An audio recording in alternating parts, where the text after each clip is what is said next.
PT Kereta Api Indonesia mengoperasikan perjalanan kereta api luar biasa untuk berbagai rute mulai 12 Mei hingga 31 Mei 2020. Terdapat 6 rute perjalanan untuk masyarakat yang dikecualikan sesuai dengan protokol kesehatan.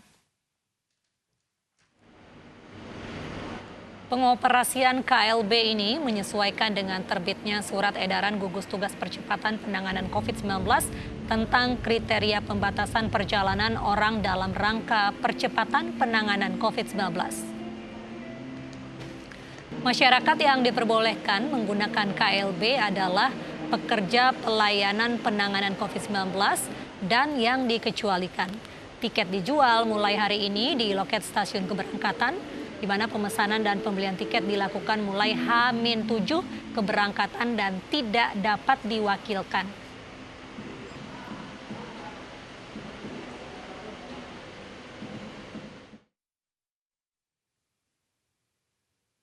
Ada 6 rute perjalanan KLB, yakni rute Jakarta-Surabaya Pasar Turi. Perjalanan ini terdiri dari 4 rangkaian kereta eksekutif dan kereta ekonomi dengan kapasitas penumpang 50%. Adapun tarif terjauh untuk kelas eksekutif Rp750.000.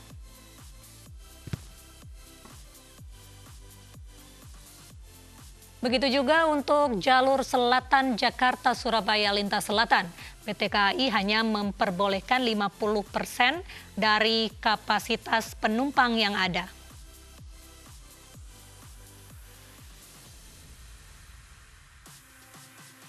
Sementara untuk rute Bandung-Surabaya mengoperasikan 3 rangkaian kereta api eksekutif dan ekonomi dengan tarif terjauh Rp630.000.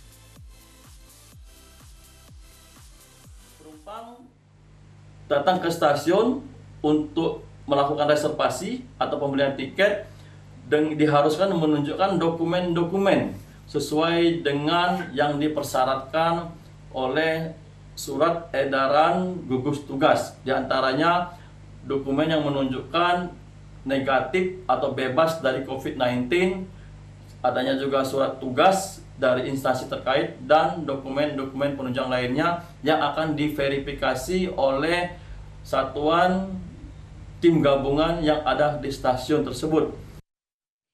Petugas menyemprotkan air ke toko yang masih beroperasi saat PSBB di Cimahi, Jawa Barat.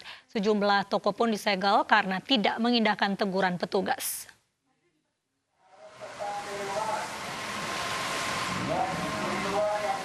Petugas menyemprotkan air ke toko yang masih beroperasi saat pembatasan sosial berskala besar di Cimahi, Jawa Barat.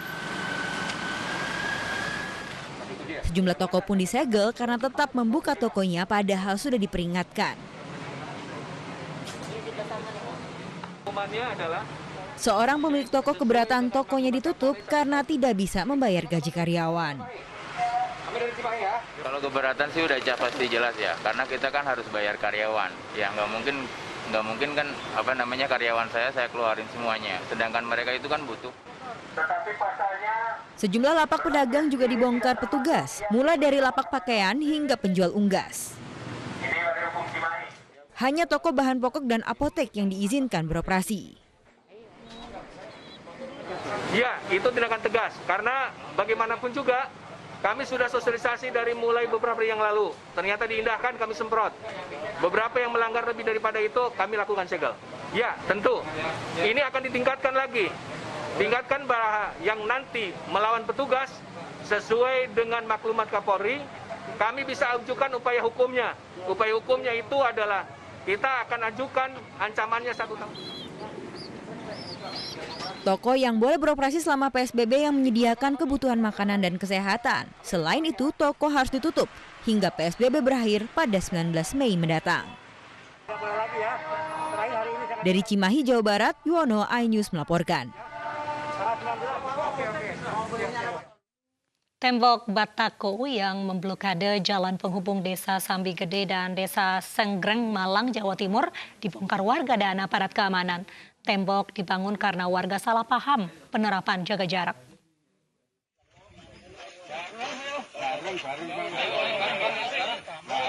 Tembok batako yang memblokade jalan penghubung Desa Sembigede dan Desa Senggreng Kabupaten Malang, Jawa Timur dibongkar warga dan aparat keamanan.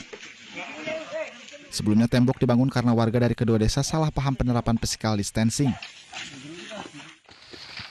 Berawal dari warga Sambigede yang membuat portal jalan dari bambu, warga desa Senggreng merespon dengan menutup jalan desanya.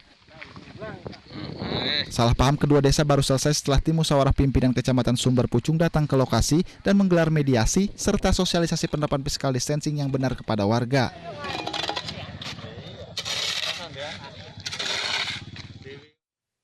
...42 anak buah kapal MV Viking Orion asal Indonesia tiba di tanah air hari ini. Pemerintah menjamin pemulangan WNI yang berada di luar negeri yang kesulitan pulang ke tanah air karena dampak pandemi COVID-19.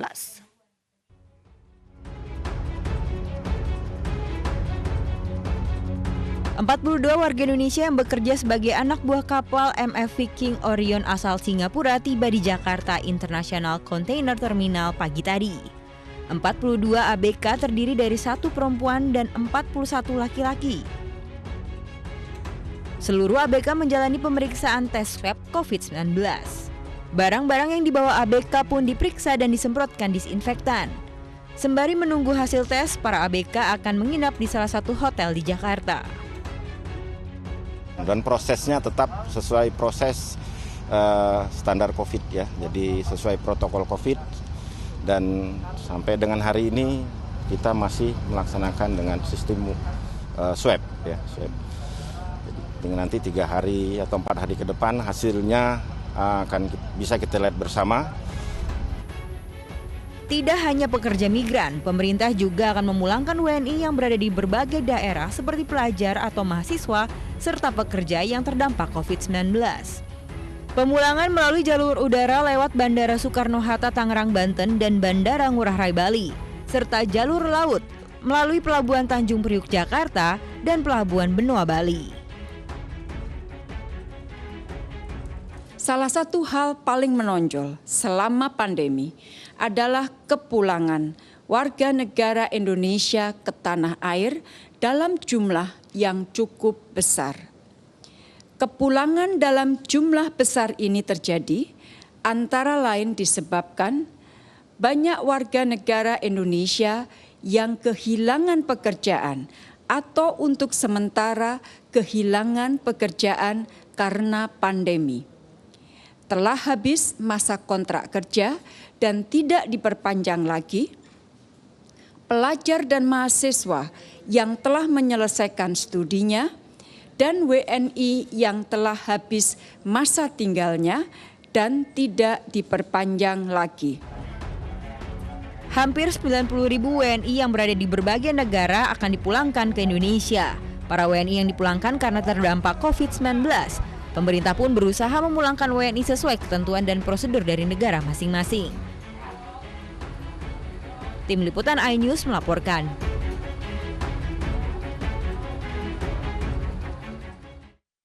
Pemerintah menyiapkan asrama haji Pondok Gede dan Bekasi sebagai lokasi isolasi WNI yang baru kembali dari luar negeri. WNI tersebut diantaranya para pekerja migran Indonesia, pelajar, dan juga jemaah tabligh akbar.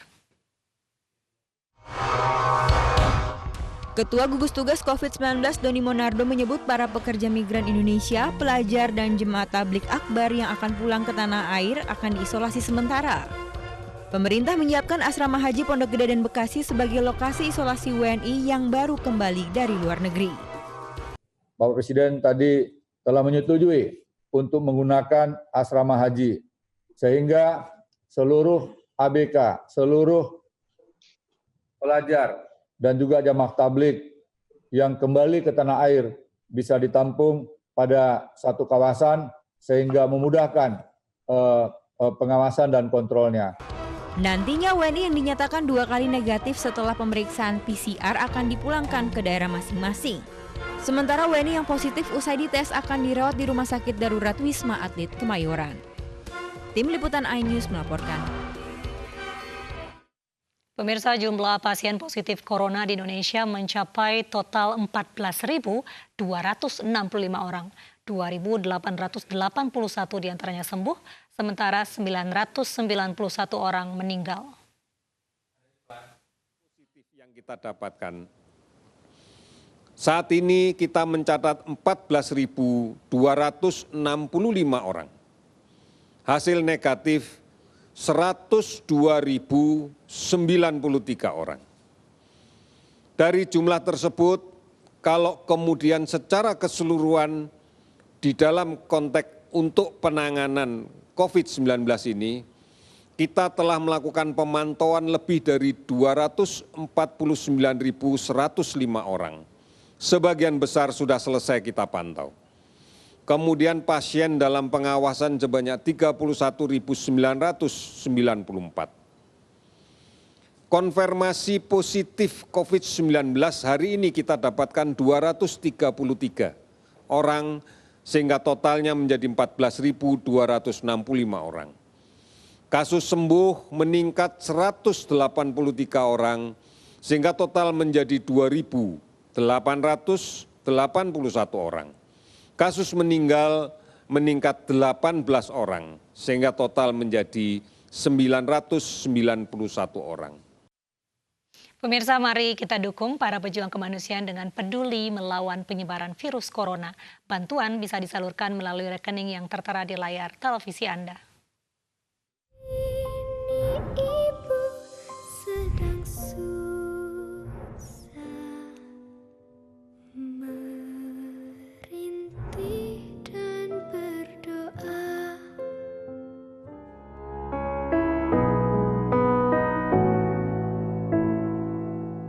Saatnya kita semua tuh renungi ini dan cobalah pastikan mengerti.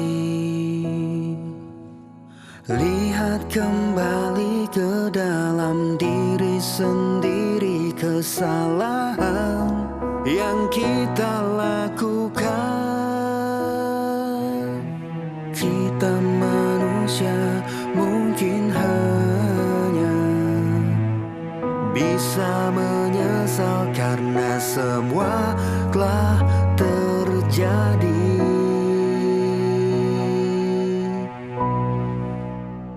Dan cobalah mari kita semua saling menyayangi dan saling berbagi, dan bersama untuk hadapi bencana.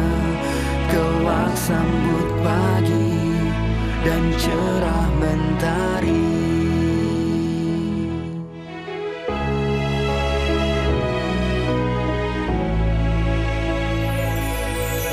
Yakinlah semua ini bisa dilewati dengan cinta dan hati nurani.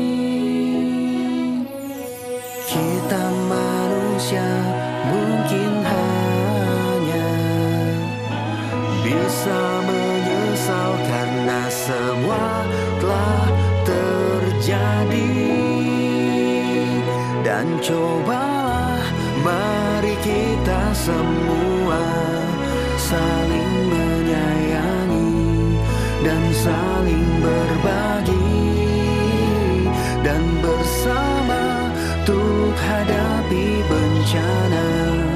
Kelak sambut pagi dan cerah mentari.